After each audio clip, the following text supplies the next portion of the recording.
रचना का शीर्षक है लल्लू बनो। ऐ लल्लू, अब तुझे कैसे समझाऊं कि राजनीति कैसे होती है।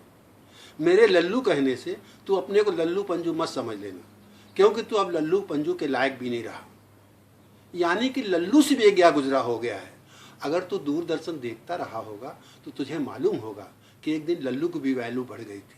कहते हैं ना कि घूरे के दिन भी पलटते हैं, अतः लल्लुओं के दिन भी पलट गए हैं और देश में न जाने कितने लल्लू हैं जो लल्लू बन के हलवा हड़प रहे हैं, यानी कि एड़ा बनकर पेड़ा खा रहे हैं।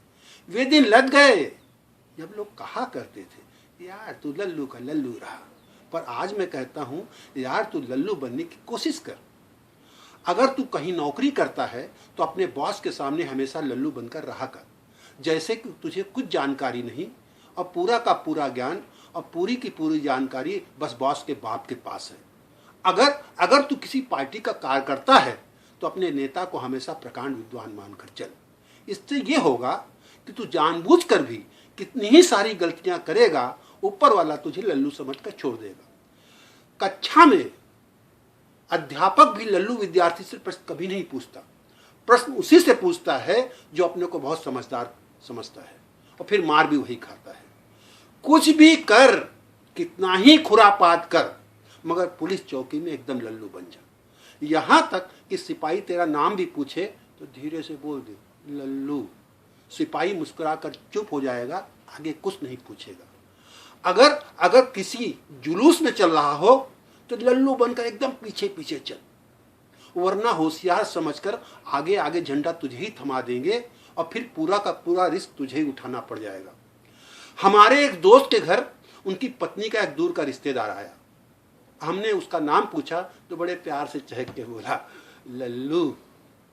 अब लल्लू जानकर हमने ज्यादा बात ही नहीं की और लल्लू बनकर महीने भर टिका रहा, और महीने भर के बाद मालूम हुआ कि लल्लू भी गायब, पत्नी भी गायब।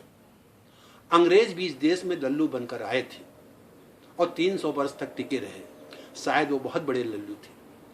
अपनी सरकार भी एक लल्लू है, उसे पूरी जानकारी है, देश में भ्रष्टाचार है, गरीबी है, भुखमरी है, पर वो लल्लू बनकर हमें टीवी दिखाती है, जाने अपना उत्सव मनाती है और जाने क्या क्या करती है। यहाँ तक कि अपना लल्लू भी 18 का भी नहीं हुआ और सीधे सीधे कहती है कि 21वीं में जाना है। तो मित्रों, अपने देश में अनादिकाल से एक लल्लुओं की परंपरा रही है। राजा दुष्यंत लल्लू बनकर शकुंतला को छल गए और फिर ऐसे बन गए जैसे कि उन्हें कुछ नहीं मालूम।